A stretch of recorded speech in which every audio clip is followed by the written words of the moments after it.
enforcement rescued a Bronx housing project with the biggest takedown in New York City history, and now, officials are investigating whether the city's 400,000 public housing residents were being protected in safe conditions as required by federal law, a federal prosecutor announced Wednesday.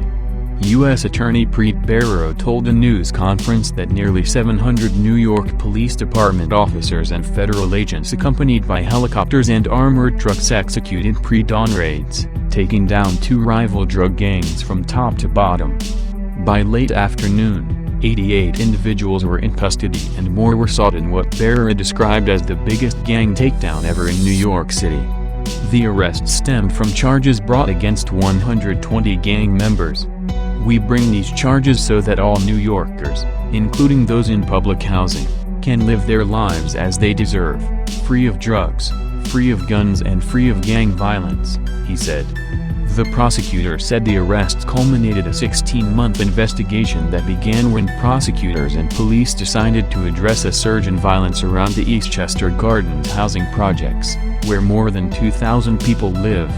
Dozens of shootings, stabbings, beatings, robberies and the murders of a 15-year-old allegedly stabbed to death and a 92-year-old woman killed in her home by a stray bullet could be traced to 2 gangs, 2 flags and a big money bosses, Bharara said. These gangs didn't distinguish between rival gang members and law-abiding residents of the community. If you were in the wrong place at the wrong time, you could be shot, stabbed, even killed, he said. Bharara said some 2 fly gang members stored guns and sold drugs at a playground in the center of the housing project while the other gang primarily operated a few blocks away, terrorizing single-family homes and stores with dozens of shootings, stabbings, beatings and robberies, including several murders and attempted killings. He said both gangs used social media to promote, protect and grow their organizations, including by boasting about their exploits in YouTube videos.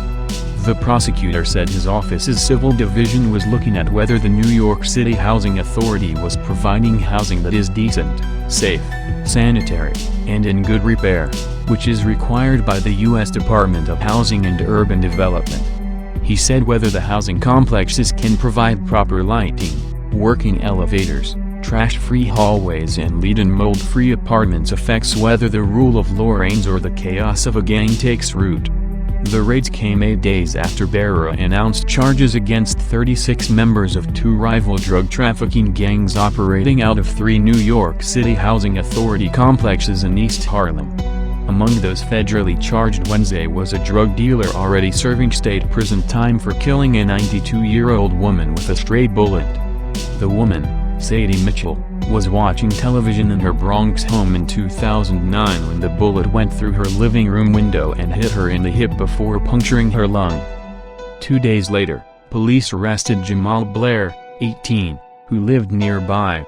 Investigators said Blair had admitted during questioning that he fired a pistol during a fight between the rival gangs. During Wednesday's raid, a 21-year-old man who was not part of the investigation but was wanted in a string of knife-point robberies in the Bronx last August involving older women jumped from a building window and later died, police said.